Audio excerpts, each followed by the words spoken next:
Welcome back to Titan Academy. Today we're going to talk about the difference between a custom modal and a page modal. Let's check it out. So the difference between page modal and custom modal is if you choose page modal, you have to create your own page, like I did here in page number 2.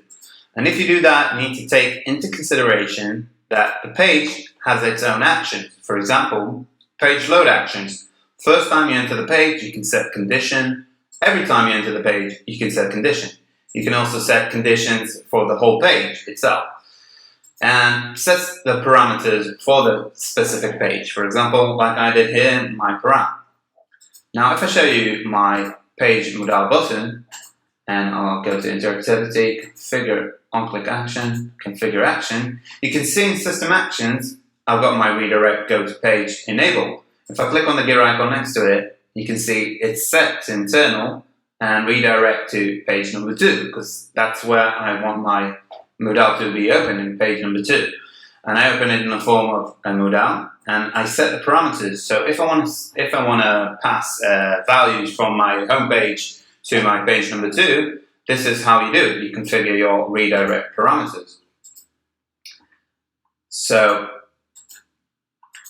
this is great and all, but this seems a little bit counterproductive if you want to create something simple and fast. That's where custom modal comes in handy. All you have to do, click the gear icon, open project settings, go to site elements, and custom modal is here on the bottom. You click the gear icon, and here you can add as many modal as you want. So when you open a custom modal, you get this window, and you actually get your parameters from the home page automatically. You don't have to set anything up. So that's why it's faster and more efficient in that sense if you want to create something simple.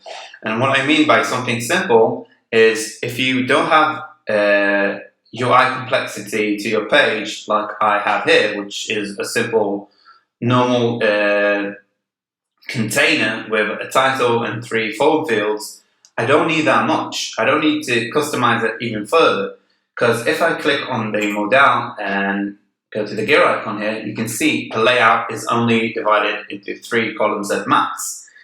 So another differences between a custom modal and page modal is UI. In page modal, the UI is more complex. You can add multiple strips. Let me show you, for example, multiple strips. And you can add repeated strips. So if you have much more, let's say, requirements for your page, you can do that in page modal. But in custom modal, you've only got your 3 columns, and you can add elements inside those 3 columns, and that's it. And these are the main differences between custom modal and page modal. And that's how it's done.